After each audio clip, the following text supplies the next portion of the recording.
del procedimiento de las acciones, del actio, ¿verdad? En la actio. Buenas tardes, Oscar. Terminamos lo que era el de legis actionis, el procedimiento formulario y el procedimiento extraordinario.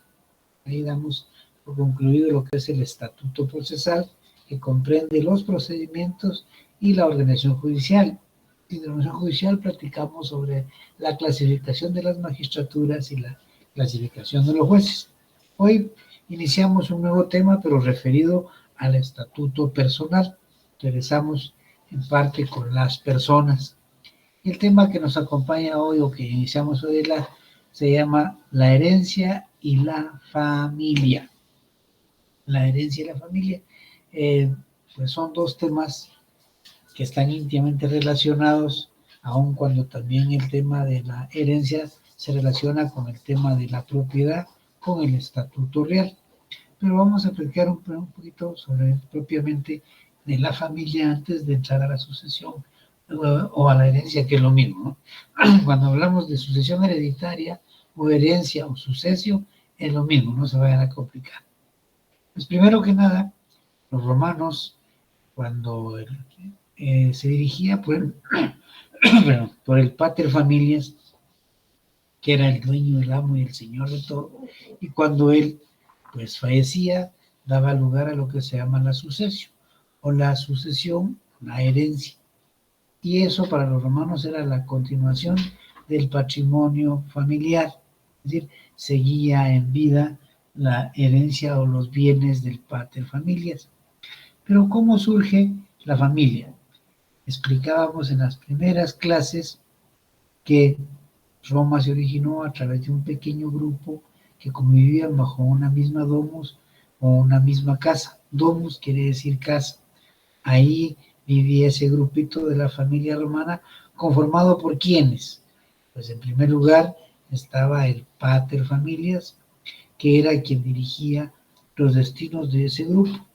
Con él, bajo su mando o bajo su dirección encontramos, pues primero que nada, a su esposa y en segundo a sus hijos. Esta familia romana es estrictamente monogámica y patriarcal. ¿Qué quiere decir eso de monogámico y patriarcal? Pues monogámico es que solamente se tenía una esposa, así nada más. Vamos a ver cómo va cambiando el tema de la familia en el desarrollo del curso. Y es monogámica porque el pater familias no podía tener más de una esposa. Pero en los primeros tiempos la forma de disolver el matrimonio no se hacía a través del divorcio, sino que el pater familias daba por terminada unilateralmente la relación con su esposa y contraía nuevas nupcias. Al contraer un nuevo matrimonio, automáticamente estaba dando por concluido el anterior. Recuerden ustedes que él era la figura principal, el que mandaba dentro de la familia y dentro de la sociedad romana. Por eso siempre fue monogámica. El divorcio surge mucho más adelante, cuando ya se le dan derechos también a la esposa, pero en estos primeros tiempos no. Por eso dice monogámica, y además es patriarcal. ¿Por qué? Porque es el hombre, el patriarca, quien dirige los destinos de ese grupo familiar. Así es que entendido que ese grupito familiar es el que ejerce las funciones. Recordamos que para ser pater familia se requería ser sui juris. ¿Quién se recuerda? Eso ya lo mencionamos. ¿A qué se refiere el tema de ser sui juris y qué ser alieni juris? ¿Quién recuerda de ustedes, jóvenes? A ver, desempolven un poquito ese disco duro que tenemos ahí. A ver. Sui juris eran los ciudadanos romanos. A ver, ¿y los alieni juris qué eran entonces, Oscar? Que carecían de uno de los tres elementos fundamentales para ser como ciudadano. Recuerden los elementos fundamentales, Oscar, ya que eso. Ser ciudadano romano de origen, ser pater familias y ¿cómo se llama? Cabeza de hogar. Ser libre, ¿no? Ahí estamos, eso es lo que ahí faltó. Bueno, pero recordemos bien que para ser sui juris tenía que reunir los 3 requisitos fundamentales. Ser ciudadano de origen, ser libre y tener bajo su mando una familia, un grupo familiar. Si faltaba cualquiera de esos requisitos, como bien lo señaló Oscar, es un aliene juris. También vamos a ver más adelante que, a pesar de que el pater familia mandaba, era el encargado de todo, también en una ocasión, en una temporada se le dio el mando a la madre y se llamó la mater familias o la matrona. Y ese grupo familiar que viene desde Roma, formado por el pater familias, por la esposa y por los hijos, se traslada a las legislaciones vigentes, a las sanciones actuales, y primero que nada está en la Constitución. Veamos lo que la Constitución en el artículo 46 me parece que es. Vamos a ver, por acá tengo la Constitución. Vamos a ver si es el 46 para que así le demos una leidita. Vamos a ver. No es el 46, no estoy equivocado. Permítanme un segundo para no equivocarlos, no ponerlos a ustedes donde no va.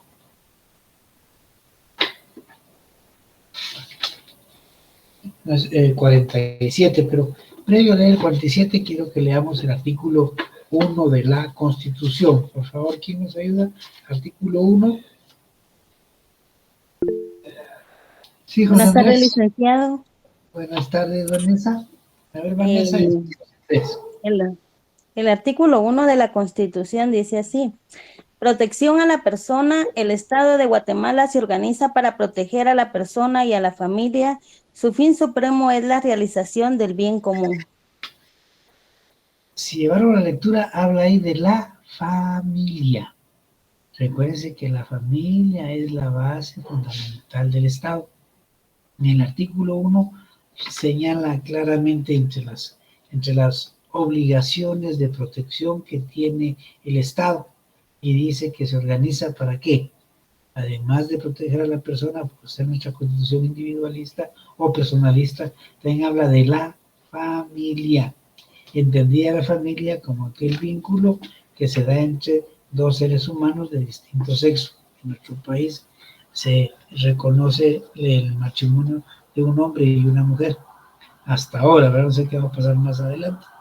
Y en ese sentido les decía que también se desarrolla en el artículo 47. José Andrés nos ayuda, José Andrés Chávez, con el artículo 47. Como Solic. Protección a la familia. El Estado garantiza la protección social, económica y jurídica de la familia. Promoverá su organización sobre la base legal del matrimonio, la igualdad de derechos de los cónyuges, la paternidad responsable y el derecho de las personas a decir libremente el número y espaciamiento de sus hijos.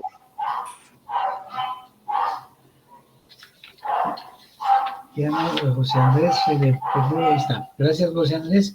Y fíjese que nuestra Constitución tiene un avance ya que no se dio en el derecho romano. No se conoció en el derecho romano lo que es la unión de hecho. ¿Por qué no se reconoció en el derecho romano la unión de hecho? Se explicaba hace un rato que era estrictamente monogámica. Mono quiere decir uno, ¿verdad? Es decir, solo una esposa. Y les explicaba de que la forma más sencilla y más común de dar por concluido el matrimonio era que contrajeran nuevo matrimonio sin disolver el anterior con un procedimiento específico, se disolvía automáticamente. Esa figura pues cambió totalmente y es lo que hoy conocemos cuando una persona vive con otra sin estar unidos por el matrimonio a través de la unión de hecho. Esa unión de hecho ha formado también las familias y como el Estado tiene la obligación de proteger a la familia, regula en nuestro Código Civil la unión de hecho, pero también le da su espacio en la Constitución y le encontramos en el artículo 48. ¿Quién nos ayuda con el 48? Buenas tardes, licenciado. Unión Buenas de hecho. El Estado reconoce a la unión de hecho y a la ley preceptuara todo lo relativo a la misma. Gracias, Marta.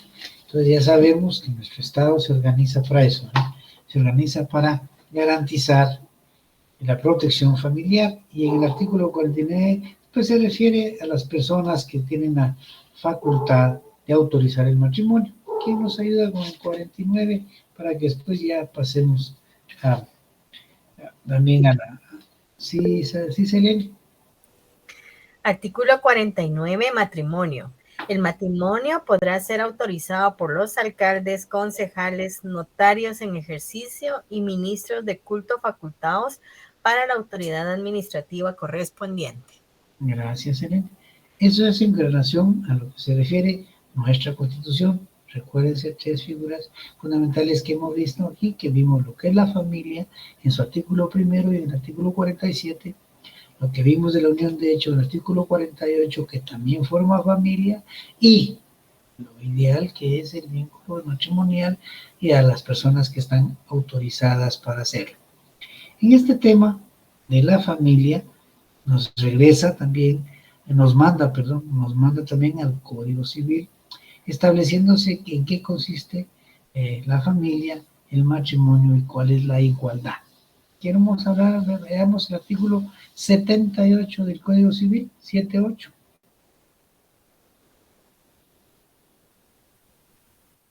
Sí, Elena, y Nancy después. Ok, buenas noches, Lee.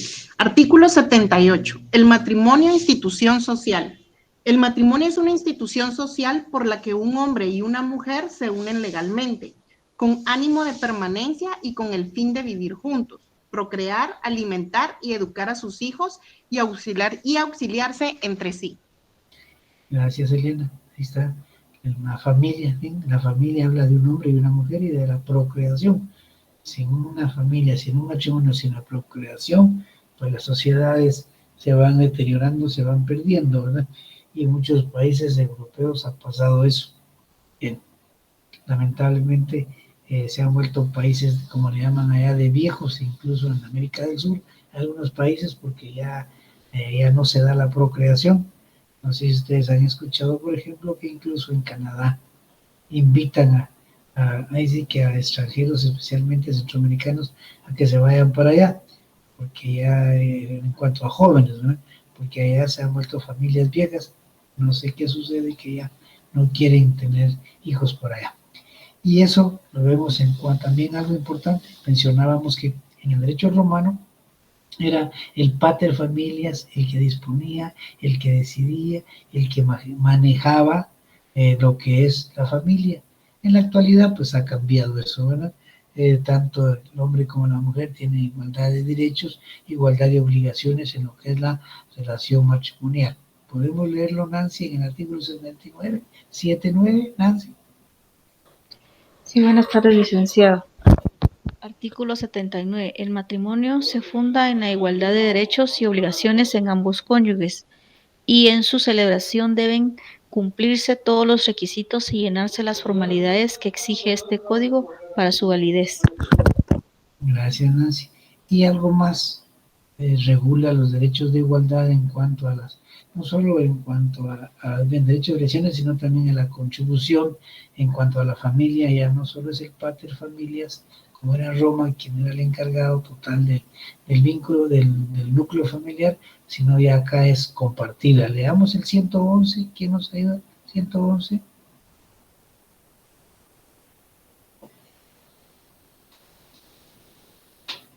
Sí, Vanessa, y después Nancy nos va a dar de nuevo. Sí, Vanessa. Artículo 111. Obligaciones de la mujer en el sostenimiento del hogar. La mujer deberá también contribuir equitativamente el sostenimiento del hogar. Si tuviere bienes propios o desempeñare algún empleo, profesión, oficio o comercio, pero si el marido estuviere imposibilitado para trabajar y carecer de bienes propios, la mujer cubrirá todos los gastos con los ingresos que reciba. Gracias, Vanessa. Ya han ido cambiando las cosas, desde luego. No solo se le ha dado también los derechos que tiene la esposa o el cónyuge o la mamá de los hijos, sino también ha asumido obligaciones que son importantes para el desarrollo de la familia. Es así como el Estado sigue protegiendo, y mencionábamos también lo que es la unión de hecho. Y también en nuestro Código Civil se desarrollan los artículos en relación a esa forma de familia.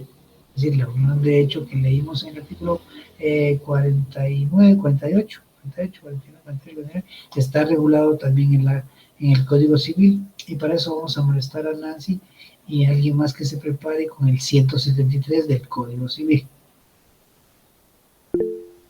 Sí, Daniel. O Nancy, ¿quién de los dos nos ayuda? 173. Así es.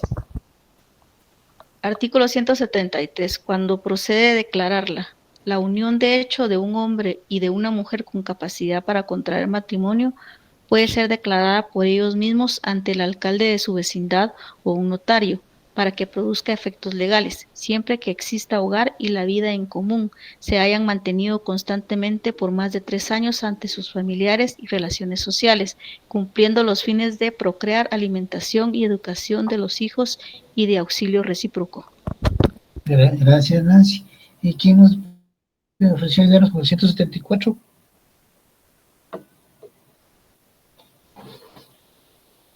No recuerdo quién nos ofreció ayudarnos, 174. Sí, Pati. Artículo 174. ¿Cómo se hace constar? La manifestación a que se refiere el artículo anterior se hará constar en acta que levantará el alcalde o en escritura pública o en acta notarial si fuere requerido un notario. Identificados en forma legal, declaran bajo juramento sus nombres y apellidos, lugar y fecha de nacimiento, domicilio y residencia, profesión u oficio, día en que principió la unión de hecho, hijos procreados, indicando sus nombres y edades, y bienes adquiridos durante la vida en común. Gracias, Pati. Ahí estamos, ¿verdad? Ya ven que esa forma de organizar la familia, que no solo se da en el matrimonio como era en el derecho romano, sino que en la actualidad se acepta, se reconoce la unión de hecho. Hay muchas parejas que por circunstancias que uno ignora, pues no contraen matrimonio y forman una familia y hay que protegerla. Por eso el Estado, en nuestra Constitución y en el Código Civil, protegen esa forma de organización de la familia. Pero volvamos un poquito a Roma. Decíamos que en Roma, ya lo hemos mencionado en una ocasión, y el tema de hoy nos lo dice que lo recordemos, las dos clases de familia principales que se dieron. Se dio la familia agnaticia y la familia cognaticia. Esa familia agnaticia eran los parientes agnados, ya hemos referido que son aquellos parientes que no tienen vínculos de sangre con el pater familias, sino que llegan ahí y se someten a la voluntad del pater familias, un agnado. Esos son los parientes agnados que en Roma le otorgaban iguales derechos que los parientes cognados que forman la familia cognaticia. ¿Y quiénes eran los que formaban la familia cognaticia? Pues los hijos, los nietos, es decir, eso quiere decir con sangre los que tienen el vínculo directo con el pater familias. Ese parentesco de consanguinidad persiste en nuestra ley. El parentesco agnado no, ese parentesco desapareció, pero se crea un nuevo que es el parentesco por afinidad, que se da por vínculos de matrimonio y síndicamente con los padres de la pareja y con los hermanos, y es con el parentesco por afinidad. Pero además de eso, los romanos reconocieron que la esposa pues no era una pariente agnada, porque no era un sometimiento al pater familia como los agnados, sino era un vínculo familiar, pero tampoco era un pariente consanguíneo o cognatio, o de la familia cognaticia, porque no había un vínculo de sangre, y crearon lo que hoy conocemos, el parentesco ad finitas o por afinidad. Esos parentescos los reconoce nuestra legislación, y pues lo encontramos en el Código Civil, en el artículo, leamos el 190.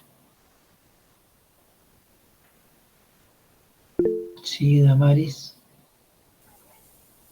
Artículo 190. Clases de parentesco. La ley reconoce el parentesco de consanguinidad dentro del cuarto grado el de afinidad dentro del segundo grado y el civil que nace de la adopción y solo existe entre el adoptante y el adoptado.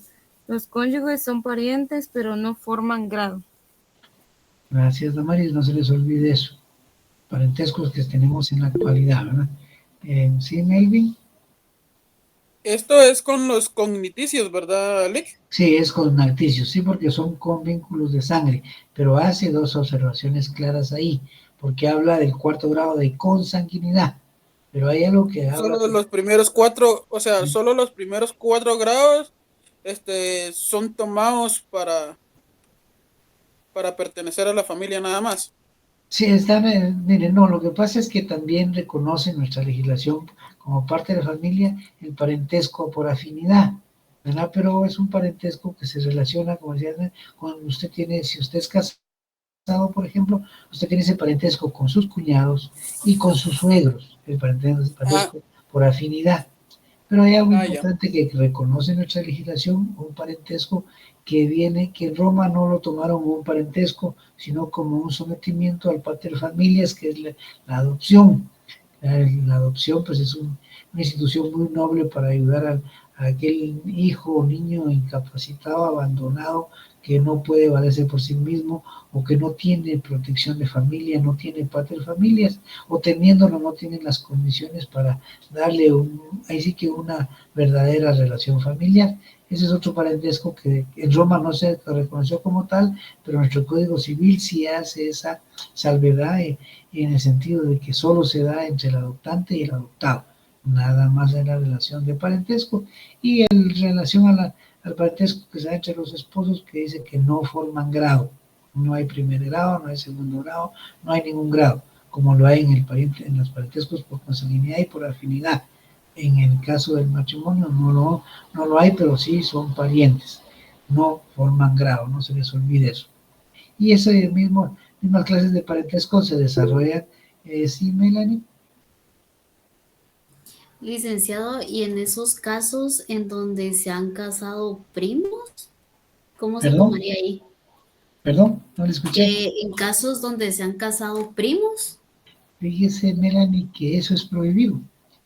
Eso es prohibido en el Código Civil, en los artículos siguientes del 78, 78, 79, 80, 81, ahí establece que el parentesco entre parientes hasta el cuarto grado no es válido legalmente.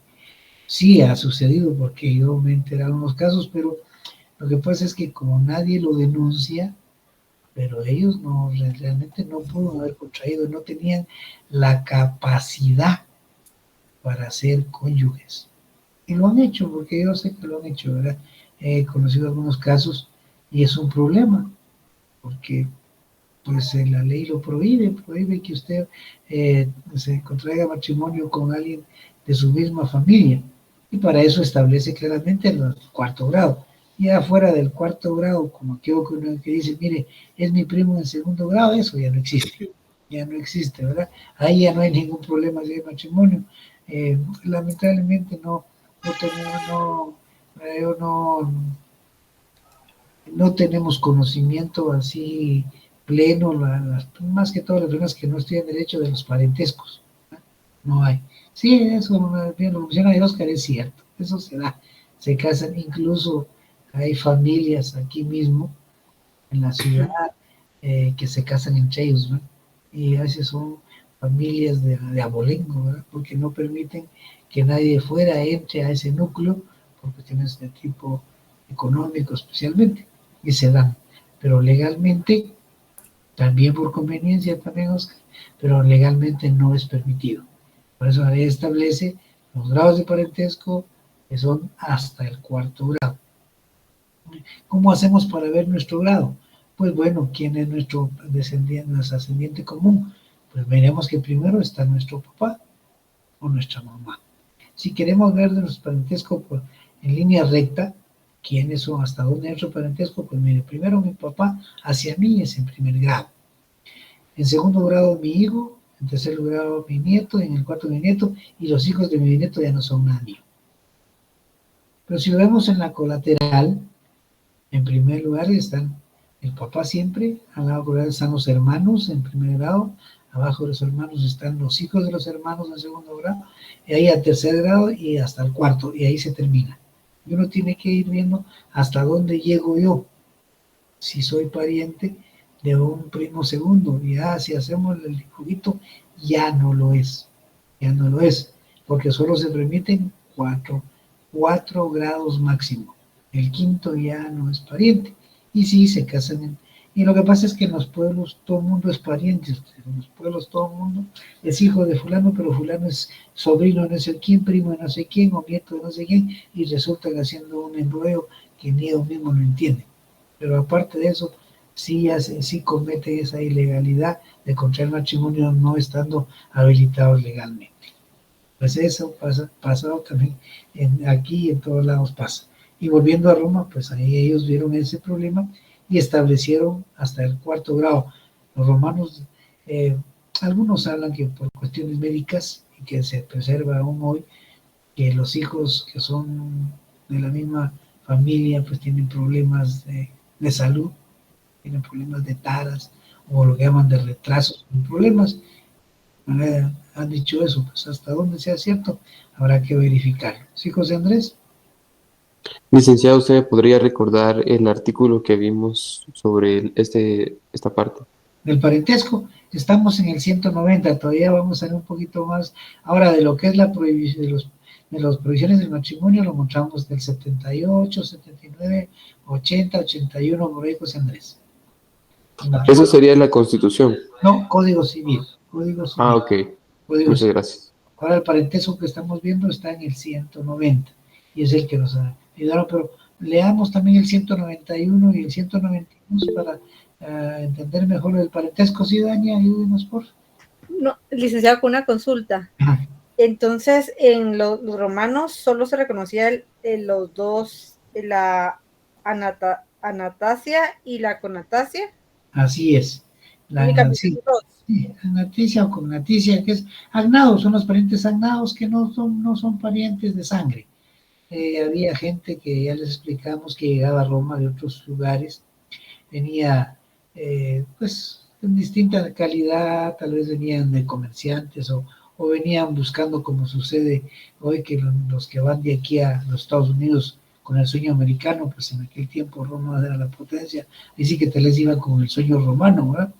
Llegaban allá y la ley les permitió pues a someterse a un pater familias bajo su total dominio, y ahí estaban en la familia, el pater familia los auxiliaba, les daba alimentos, una vivienda y todo, y eran parientes agnados, se sometían a ellos, ¿verdad? Y ahora los cognados, o cognaticios o consanguíneos, esos sí son directos por sangre.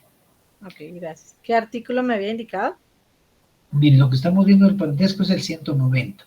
Ok, sí, y ahora indicó que le ayudaba a leer uno, pero... 191, por favor. 191. Si solo escuchemos a Marta, ¿tiene alguna duda? ¿Nos va a ayudar o alguna duda, Marta?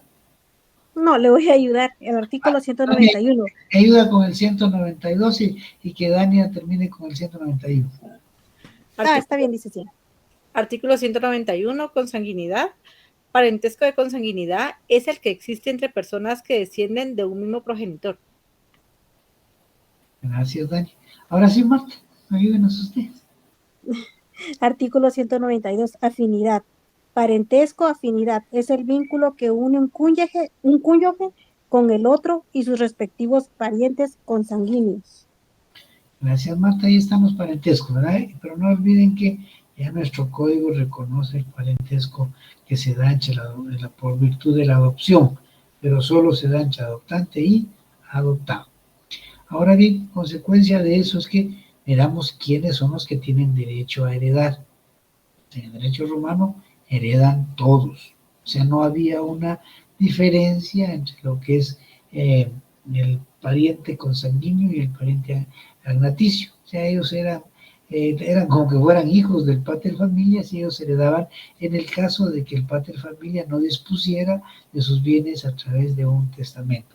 Cuando el pater familia disponía de su testamento, pues no había opciones, ¿verdad? Él decidía quién se lo dejaba, podía dejarle a sus parientes, incluso podía desheredar a los parientes y podía ir nombrar a otras personas, o incluso algunas instituciones, o esos patronatos que ayudaban a la gente que no tenía recursos. Es decir, se daba una serie de situaciones de la herencia que vamos a ver en el tema de la herencia que se dan en la actualidad.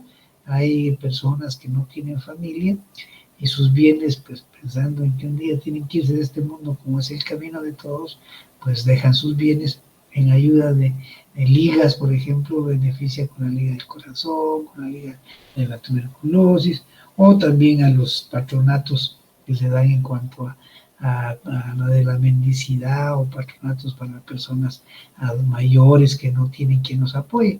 Es decir, eso es, pero en términos generales, en Roma los que heredaban eran los parientes, todos los parientes heredaban, y asimismo pues heredaba también la esposa, heredaba también su parte. Eso es lo que se daba. Y en la actualidad está ese derecho a suceder, a lo que llama la sucesión hereditaria, y recuerdo que empezamos en el artículo 917. A manera de referencia, miremoslo, si estoy ahí en el 917, las herencias. Sí, Damaris. En el artículo 917, sucesión hereditaria. Sí, mirándolo ahí, Damaris. La sucesión hereditaria por causa de muerte se realiza por la voluntad de la persona, manifestada en testamento, y a falta de este por disposición de la ley. La primera se llama testamentaria y la segunda intestada, comprendiendo en uno y en otro caso todos los bienes, derechos y obligaciones que no se extinguen por la muerte. Gracias, Damaris. No se les olvide que se vayan a que tenemos en nuestro sistema legal, que es igual en Roma, exactamente igual. Se traslada a la legislación dos clases de sucesión, la testamentaria y la intestada. La testamentaria, como su nombre lo dice, implica que se ha emitido de parte del pater familias un testamento, que en él ha dispuesto la forma de distribuir sus bienes a las personas que considere que lo merecen. En cambio, la intestada es cuando el pater familias no ha previsto el acaecimiento de su muerte y fallece sin otorgar esa disposición testamentaria. Como consecuencia de ello, pues heredan todos los parientes, agnados y cognados, y también su cónyuge. Y en este tema, también en cuanto a lo que es la familia, nos repite de nuevo el programa a lo que es los esclavos y el patronato de libertos. Vamos a hacerlo rapidito, esa parte porque ustedes ya la conocen. Recordemos que los esclavos pues eran bienes, cosas que únicamente representaban valor económico para su dueño, para el pater familia. Y decíamos que tenían la oportunidad de volverse libres, pero no ciudadanos romanos, sino libres, y para eso se otorgaban las famosas manumisiones. Se verán ustedes que vimos en su momento las manumisiones solemnes y las no solemnes. Vimos las solemnes que se llevaban un ritualidad específico, como era la manumisio testamentaria, hasta en un testamento, la manumisio in sacrosantes ecclesias, que era ante la iglesia, la manumisio vindicta de los censos, ¿verdad?, que lo inscribía en el censo, manumisio censo, que lo inscribía en el censo, si no lo inscribía, pues la manumisio vindicta. Y mencionábamos también en cuanto a las manumisiones no solemnes, como eran actos que indicaban o que manifestaban la voluntad del pater familias de otorgarle la libertad a un esclavo. Invitarlo a comer, invitarlo a la fiesta de la familia, presentarlo como un miembro más de la familia, pero no lo hacía ser ciudadano romano, tampoco pudo ocupar el cargo del lugar de un agnado o de un cognado. Y decíamos que para eso también se creó el famoso patronato de libertos. ¿Recuerdan ustedes la famosa la actividad del patronato formados por pater familias? Un momentito, Carlos, ahorita le doy la palabra. Decíamos que el patronato pues se encargaba de vigilar su conducta, si no la cumplía, y si por el contrario el esclavo se dedicaba a los vicios y no cumplía con sus obligaciones para con su antiguo amo, que era su antiguo amo, pues volvía al estado anterior. Sí, ahora tiene la palabra. Escucho. Gracias, licenciado. Buenas noches. Rápidamente, me quedó una duda de ese tema. Los que eran esclavos, si eran menores de edad, no podían adoptarlos como hijos, ¿verdad? No. Recuérdense que el esclavo siempre fue un objeto, un bien, una cosa. ¿Qué valor tenía? Simplemente un valor de tipo económico. Nada más, claro, ya mencionábamos que entre los mismos esclavos había una diferencia, porque habían esclavos que trabajaban en la casa del pater familias, que era su amo, que tenían un trato distinto, ¿verdad? Los que trabajaban en la comida, los que trabajaban en el aseo de la casa, los que eran lo que hoy conocemos como los mayordomos, que eran los esclavos que cumplían esa función. Es decir, sí, Oscar, era objeto de compraventa, los esclavos se podían comprar y vender. Y estaba el gran número, el grueso de la población esclava, que esos eran trabajadores de sol a sol en el campo, ¿verdad? Porque representaba economía para el pater familias, pero ellos nunca podían ser, en estas etapas del derecho romano, no ocuparon lugar dentro de la familia del pater familias. Eso es en cuanto a lo que son la función del patronato de libertos y los esclavos. Ahora bien, había una situación especial, tal vez por lo que hablaba Carlos, de los niños, pues había niños abandonados, como los hay, ¿verdad? O sea que el abandono de niños que vemos en la calle no es nuevo. Ya en derecho romano se reguló la relación de los niños abandonados y los recogía, pues definitivamente los pater familias tenían ese derecho de hacerlo, una obligación, y a estos pobres niños que se les abandonados y que eran recogidos para que el pater familias les pudiera proveer un hogar, una casa, un alimento, pues se llamaba alumni. De ahí deriva hoy la palabra que conocemos los alumnos en la escuela, ¿verdad? Pero originalmente no era ese el significado, sino que alumni eran aquellos niños abandonados, recogidos por el pater familia y que los acogía, pero ellos no eran esclavos, ¿verdad? Sino que eran pobres, ¿verdad?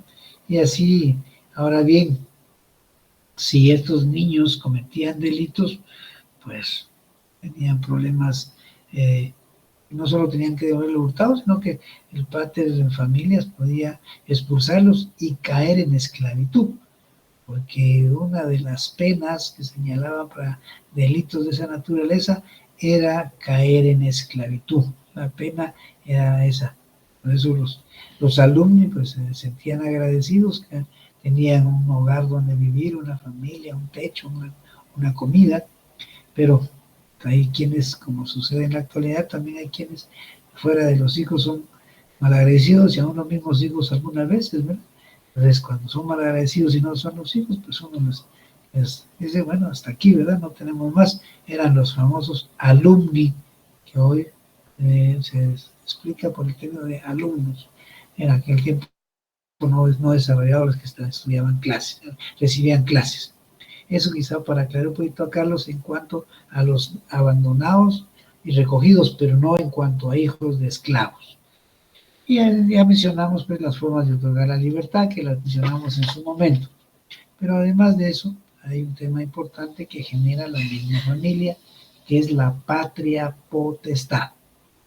¿Y qué es la patria potestad? Pues es el poder absoluto, es decir, no tenía ningún límite, que ejercía el padre, el pater familias, sobre todos los miembros de su familia. Y esa patria potestad, ese poder absoluto sobre los parientes agnados y agnados, pues era ilimitado, así de simple, ilimitado, y se terminaba por la muerte del pater familia, la capitis diminutio, vamos a ver a qué se refiere la capitis diminutio, también por la emancipación, no es diferente a la manumisión, no lo vayan a confundir. La emancipación, la capitis diminutio, se daba, entre otras causas, por la adopción, pero ya veremos en ese momento en qué consiste la patria potestad, refiriéndonos de nuevo allá, y para dejarlo Así en términos sencillos, es el poder absoluto que ejerce el pater familia sobre todos los miembros de su domus, ¿ya? De su casa. Domus quiere decir casa, de su casa, no importando si son parientes agnados o parientes cognados. Y solo se termina, repitiéndolo, por la muerte del pater familias, también por la muerte del que está sujeto a la patria potestad, se murió, ya nada, sobre quién va a ejercer la patria potestad del pater familia, pues ya no está, ya no. ¿Verdad? También decíamos por la emancipación, que vamos a ver que es la liberación que hace el pater familia de sus hijos, cuándo y cómo lo vamos a ver, cómo sucede la emancipación. Y reitero, la capitis diminutio. Ese capitis diminutio en términos genéricos quiere decir disminución de capital, pero a la familia se le da una significación diferente. Y esa patria potestad, así en ese poder que viene desde Roma, se traslada a las legislaciones europeas, Francia, Italia, y también a España, ¿verdad? Y de España pues se viene para acá. Recordemos nosotros que los españoles trajeron no solo sus armas para conquistarnos, sino también su religión y su derecho, y se nos impuso. Pero hoy la patria potestad ya no se ejerce por exclusividad, por el pater familia, ha ido variando. También puede ejercerla la madre, también puede ser conjunta o también en forma separada, por circunstancias distintas en que se encuentra la familia. Por ejemplo, si el pater familias ha fallecido, o nunca contrajeron matrimonio, ni siquiera unión de hecho, pues la madre, ella sola, ejerce la representación de su hijo en cuanto a la patria potestad. Veamos lo que dice nuestro Código Civil en el 252.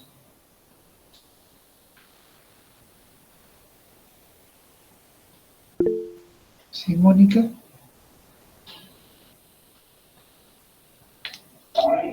Artículo 252, licenciado. En el matrimonio y fuera de él, la patria potestad se ejerce sobre los hijos menores conjuntamente por el padre y la madre. En el matrimonio y la unión de hecho y por el padre o la madre en cuyo poder esté el hijo, en cualquier otro caso. Los hijos mayores de edad permanecerán bajo la patria potestad solamente que hayan sido declarados en el estado de interdicción. Gracias. Ahí lo que hablábamos, ¿verdad? Y también leamos el 253 para terminar de comprender de lo que es el tema de la patria potestad. Sí, Elena. Artículo 253. Obligaciones de ambos padres. El padre y la madre están obligados a cuidar y sustentar a sus hijos, sean o no del matrimonio, educarlos y corregirlos, empleando medios prudentes de disciplina, y serán responsables conforme a las leyes penales si los abandonan moral o materialmente y dejan de cumplir los deberes inherentes de la patria potestad. Gracias, Elena. Ahí estamos, la patria potestad. Y en Roma se dieron dos formas o dos maneras de adquirir la patria potestad. La primera se dio por el nacimiento de hijos dentro de la figura del matrimonio, lo que se le llamaron en Roma las justas nupcias. Todos los hijos nacidos de justas nupcias estaban sujetos a la patria potestad del pater familias. Y decíamos también que se dieron en Roma los casos de hijos ilegítimos, ¿sí? Mamás que tenían sus hijos y nadie sabía quién era el padre, o siéndolo, no los acogió como una familia, eran los hijos ilegítimos, y esos hijos, pues, aparentemente pasaban, no eran alieni iuris porque no estaban sometidos a un pater familia, y la madre no ejercía en Roma esa función. Algunos libros dicen que como consecuencia de eso, a los hijos ilegítimos se les consideraba sui juris, pero pues no se le, otros dicen que no, porque eran nacidos en Roma, pero no tenían una familia, no tenían un pater familias, no podían dirigirse eso, y aun cuando nacido y libre ahí, pero no tenían una familia. También se adquirió, aparte de las justas nupcias, por la adopción, lo que hablamos un momentito, ¿verdad? Como una institución en que se acoge a una persona que no tiene familia, o que teniéndola no tiene la facultad o la capacidad de poder sostenerlo, y eso genera una familia que se da entre el adoptante y el adoptado, como sucede hoy. El adoptado, consecuencia de esa figura de la adopción, rompe todo vínculo familiar con su primera familia, o lo que se conoce como la familia natural. Él pierde ese vínculo y como consecuencia ya tiene una nueva familia. Había algo muy importante en los romanos que se dio en lo que se llamó la arrogación. Lo que sucedía es que los romanos estaban adelantados en todos los ámbitos de la ciencia y de la medicina y de todo, porque había médicos, había ingenieros, había navieros, banqueros, todo. Y entre los médicos se estableció que después de los 60 años, fíjense bien eso, viene de Roma, había, como decía, médicos en Roma, establecieron que el padre de familia después de los 60 años ya no podía procrear, podía tener pues, relaciones normales de una persona a esa edad, pero no podía adoptar, ya no podía generar. Entonces, cuando el padre de familias generalmente no tenía hijos, le dieron una facultad de adoptar a un menor, pero no se le llamaba adopción, se le llamaba arrogación. ¿Y cuál era el final de esa adopción a esa edad? Pues que cuando el pater familias falleciera, alguien continuara con su familia, con su nombre y sus bienes, ¿verdad? Porque si no, pues se perdía en apariencia todo, aunque en Roma, al igual que en la actualidad, cuando fallecía un pater familia sin familia, ¿verdad? Que no es, un ciudadano romano sin familia, tomaba para sí los bienes que él fuera dueño. ¿Sí, Elisa? Elisa. Gracias, licenciado. Fíjese que no tenía muy buena señal y no logré escuchar si ya hicieron la pregunta. Por ejemplo, las personas que adoptan un niño, el grado de consanguinidad es afinidad, ¿verdad, licenciado? No, fíjese que no es ninguno de esos dos parentescos, no es ni consanguíneo ni por afinidad, es un parentesco civil que se da entre el adoptante y el adoptado, son entre los dos nada más. Es una calidad o una calificación distinta de lo que es el pariente consanguíneo y el pariente por afinidad. Sería entonces civil. Sí, así se le llama, parentesco civil. Gracias, licenciado. Y decíamos que cuando el pater familia, el ciudadano romano, o un pater familia también podía hacerlo, aún teniendo familia, podía él adoptar, pero si ya tenía más de 60 años ya no se llamaba adopción, se llamaba arrogación. Y referíamos que cuando eso sucedía, la arrogación, generalmente era porque el pater familia no tenía hijos. ¿Y quién iba a continuar con su familia? Pues, y con sus bienes, nadie. Entonces se le daba esa facultad de adoptar con el nombre de la arrogación. Es otra de las. Ahí también se da lo que vamos a ver más adelantito, lo que es la capitis diminutio. La adopción y la arrogación generan la disminución de la familia en los padres naturales, ¿verdad? Y aumenta pues la familia de quien lo adopta. A eso se refiere lo que es la patria potestad, que en el caso del adoptante, del adoptado, solo la ejerce el adoptante. Bueno, pues aparte de eso, también en Roma se establecieron motivos para dar por concluida la patria potestad, que mencionábamos hace un momento, pero la primera forma de perder la patria potestad pues era por la muerte del cabeza de familia o del pater familia.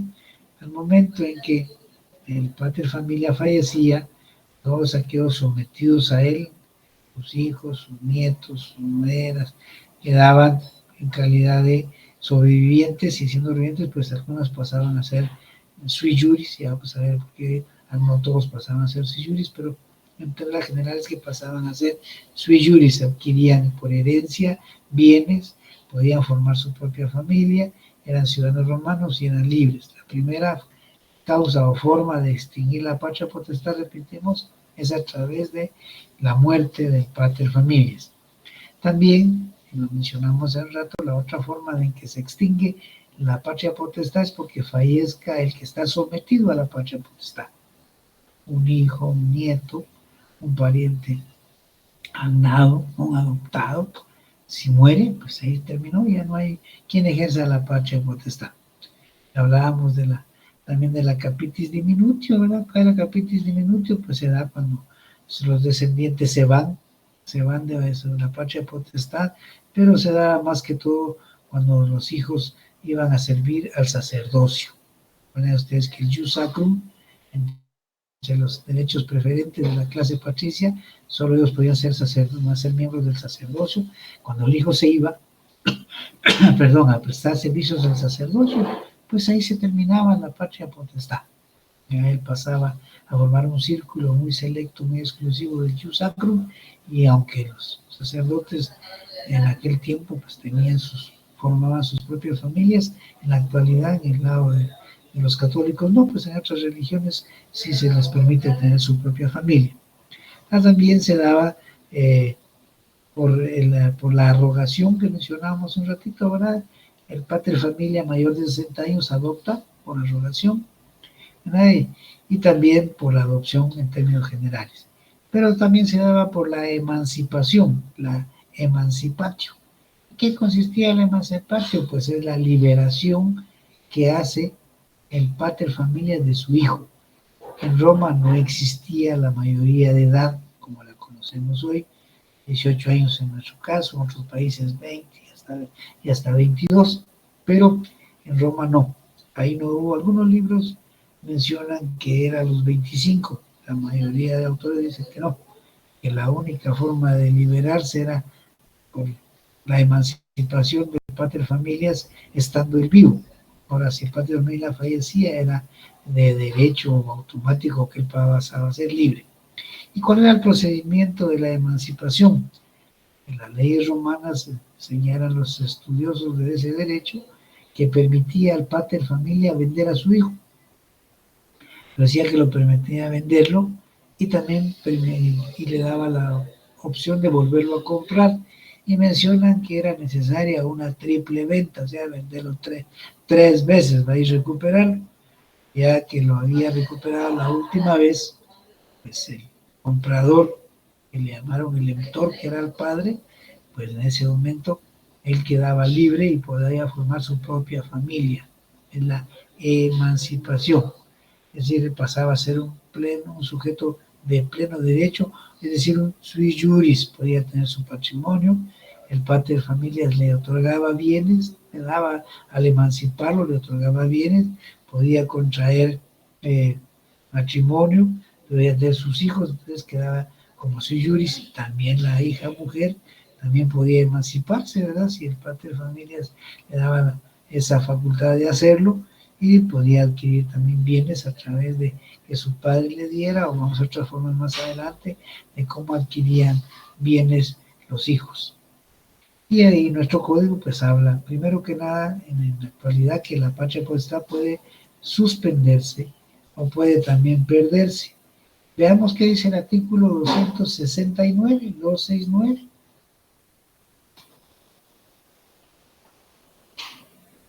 ¿Quién ayuda? 269.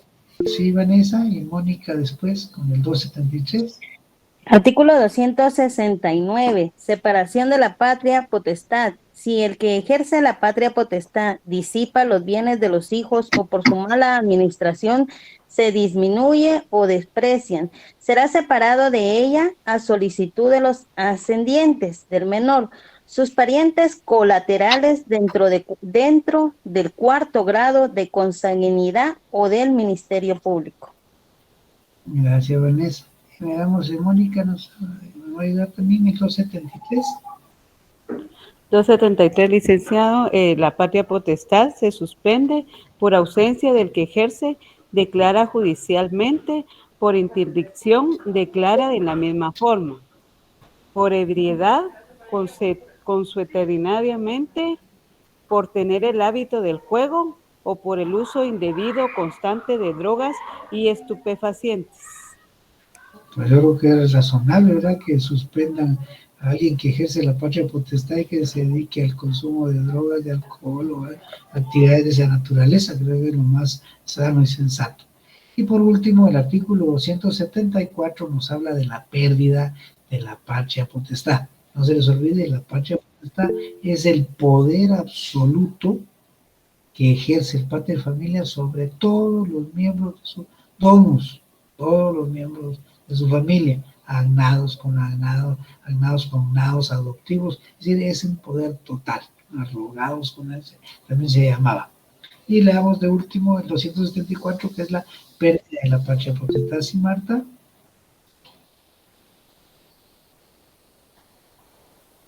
¿Me escuchamos, Marta? Ay, perdón, licenciado. Es que yo solo le quería hacer preguntas sobre mi evaluación, que como no la... Me dijo usted que le mandara mis datos a mi compañero y que mi compañero se los iba a mandar a usted, pero no he recibido ninguna información de su Marta, respuesta. Marta, terminemos el tema en que estamos y después con mucho gusto. Bueno, está bien, licenciado, gracias.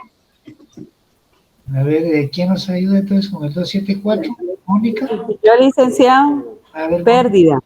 La patria potestad se pierde por las costumbres depravadas o escandalosas de los padres, dureza excesiva en el trato de los hijos o abandono de sus deberes familiares, por dedicar a los hijos a la mendicidad o darle órdenes, consejos o insinuaciones y ejemplos corruptos, por delito cometido por uno o varios de los padres contra el otro o contra la persona de alguno de sus hijos, por la exposición o abandono que el padre o la madre hiciere de sus hijos para el que los haya expuesto o abandonado, por haber sido condenado 2 o más veces por delito de orden común, si la pena excediere de 3 años de prisión por cada delito. También se pierde la patria potestad cuando el hijo es adoptado por otra persona.